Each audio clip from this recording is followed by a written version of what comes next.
I don't know if you remember, I talked about two different price levels a while back, and it was an exclusive video that I didn't release on YouTube. I think I maybe mentioned one of the levels, but $5.79 and then $6.19. And the reason that I had talked about those was right back here. If we go back to March, we had this 619 level, and that was kind of the near-term peak. But after that, we had this big fail to deliver data that came through.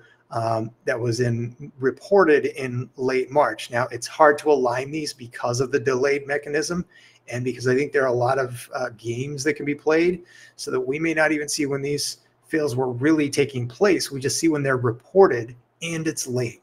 But if you look from that 619 followed by the big FTD spike, then we had a low with the stock, and then it started moving up again, only to be brought back down with more big spikes, perhaps. And then we saw maybe the short-term bottom.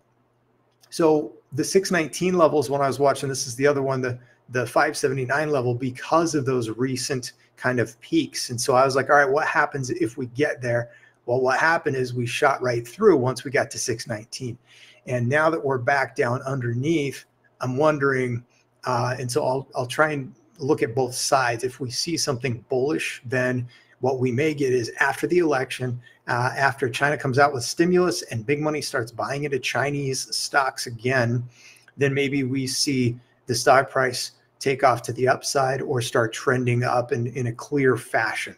Now, if we, on the other hand, have something like this, big fail to deliver data that gets reported, then that would not surprise me to see the stock price come down, especially if, as I've got it on the ticker, the reminder that, if there's not big trade volume going on, it's easier for firms to manipulate if they want to manipulate the stock price. That's the reality.